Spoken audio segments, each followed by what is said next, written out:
Now, does anyone know anything about Scottish brownies? Blank looks all around. Really? No one knows anything about Scottish brownies? Dearie me. They do well, yes. It is tremendous good luck to have a Scottish brownie in your home. You probably won't see them because they don't like appearing in front of big folk like thee and me. But they're about yay big. They have dark, curly brown hair, usually dressed in a large cloak of brown wool. But they are very useful creatures, you're right, to have around. They will tidy your house. They will do your dishes. They will look after your cat when you're away. I'm also told they look after things called Netflix passwords. I'm not entirely sure what those are, but apparently they're very useful for some of you human type. Now, the correct care of a Scottish brownie is, of course, as I'm sure you all know, to put out a small dish of cream and a small piece of honeycomb. Anything else, anything more than that, if you try to shower them with gifts, they will become offended and they will run away. This we do not want, because as we know, Scottish brownies, very, very useful things to have around. People at the back, if you'd like to come forward, please do. Now, I've lived in these woods for a few hundred years now. I have a friend, a couple of hundred years ago, called Tam. Tam was a Scottish brownie. Tam actually didn't live in a house. Tam lived in a circle of rowan trees, not unlike this circle that we have here today. And Tam had a bed made of moss and long grass, and it was warm and it was cozy, and Tam liked it very much. Now, unfortunately, as tends to happen in these circumstances, an evil woodcutter came along one day and chopped away Tam's circle of rowan trees, leaving Tam with nowhere to stay. Oh no. Oh. Guys, come on. Tam just had his house completely destroyed. Tam had nowhere to stay. Aww. There we go. A bit better. Tam puts his worldly belongings in a bag, slings it onto his back, and he starts walking. He goes for hundreds of miles. He sleeps in hedges and ditches. He wakes up one morning to find a badger looking at his face, and he thinks, actually, maybe this outdoor living's not for me. I want a house, he says. I want a family to take care of and that will take care of me. I want somewhere with walls and a roof that's warm and dry and without random badgers looking faces. I want what anyone wants. So he starts walking again for half a day, comes to the first village, and the first house he sees is a little thatched cottage, and it is beautiful. And there is golden light streaming from the windows, and he jumps up onto the window ledge and he peers in, all excited. But all he can see are two people shouting and screaming at each other, and it's that kind of hate that makes people ugly.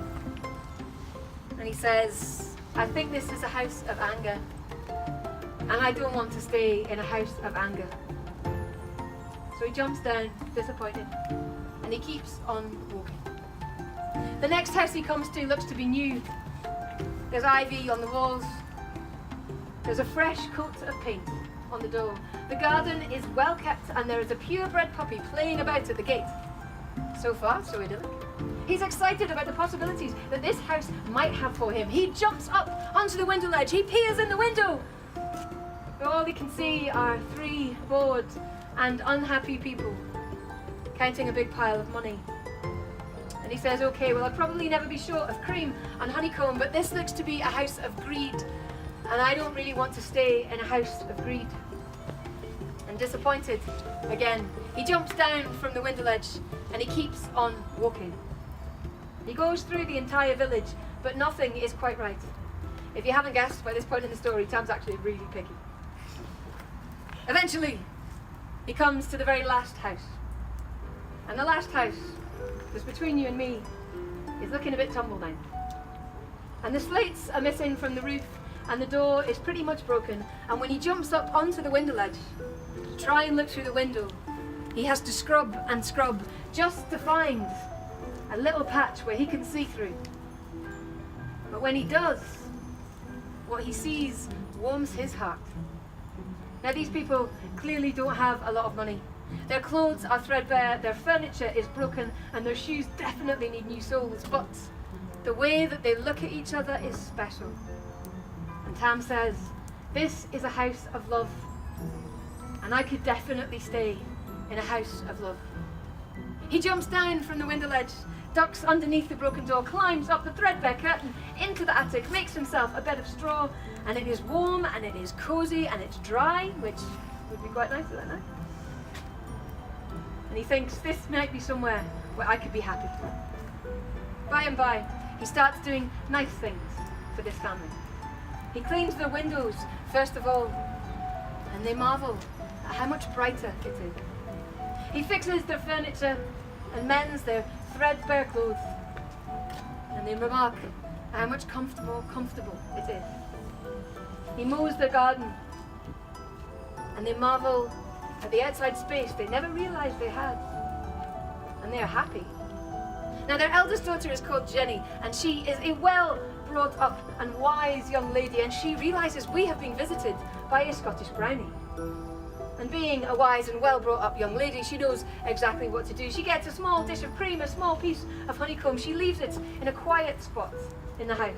And Tam finds these things, and Tam is happy. And Tam realizes that yes, this is a house that I could stay in for a long time. He stays there in that house and with the family's descendants for around about 100 years.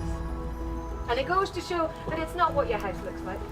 It's not how much money that you have.